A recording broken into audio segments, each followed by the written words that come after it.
Earlier this week, a new report came out that adjusted the official death toll from Hurricane Maria in Puerto Rico.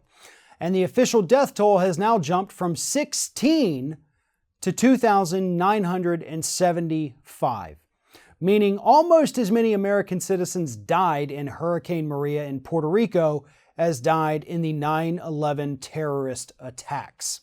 That is an increase of 4,500% over initial official estimates. 2,975 people dead. And we need to remember something here when we talk about these stories. Puerto Rico is a United States territory. The people who are residents of Puerto Rico are legal U.S. citizens, and therefore they are under the protection of the United States federal government, which includes emergency management operations like FEMA and the National Guard. Both of those institutions, including the federal government itself, failed in the response to Hurricane Maria. FEMA itself admitted in their own internal report that they were grossly understaffed and unprepared for the entire 2017 hurricane season, the one that spawned Maria and Irma and Harvey. They weren't ready for it. Not only were they, according to their own estimates, about 5,000 staffers short, they also didn't have proper evacuation plans for Puerto Rico. They relied on decades-old studies that were no longer relevant whatsoever. Then we also have the bigger problem that's been missed in almost every single story talking about Puerto Rico, even though there haven't been that many stories talking about Puerto Rico. And that is the role that United States banks played in helping to bankrupt the island. United States banks came into Puerto Rico many years ago and started selling government bonds for the island of Puerto Rico, so people could invest in their own island, get a small but guaranteed return. But as it turns out, those banks ripped off the consumers. There is massive litigation ongoing right now. Mike Papantonio, actually, his law firm, are handling many of these cases down there in Puerto Rico from investors who got ripped off from these major banks. But it has starved Puerto Rico of money, and that is one of the reasons why the infrastructure was so horrible. The island had no money to fix things before the storm, and that's what caused even more widespread damage on the island.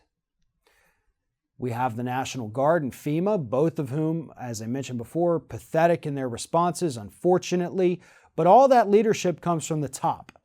You know, these 2,975 at least deaths rest on the feet of Donald J. Trump, the President of the United States. And here's the kicker. Remember the massive outrage from George W. Bush's responses to Hurricane Katrina? How awful he was? You're doing a heck of a job, Brownie. Everybody across this country was absolutely appalled at how he handled that. His approval rating tanked, and it never recovered for the rest of his administration.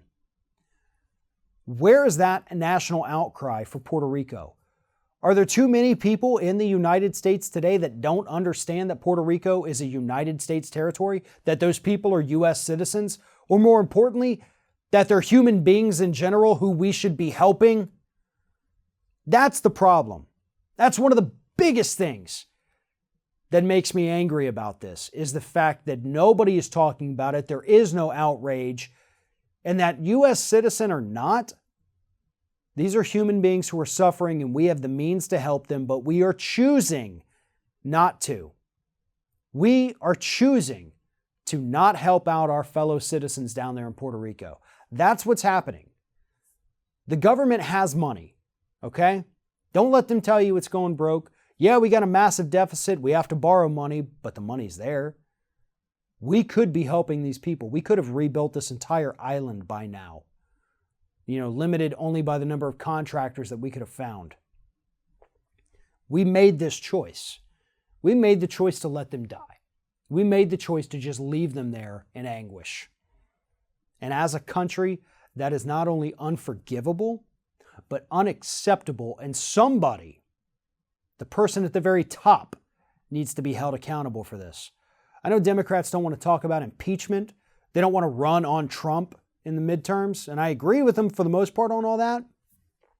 But this right here, Puerto Rico, the response to that, nearly 3,000 people dead at least. Some studies actually show maybe up to 5,000 dead. This is something that they should run on.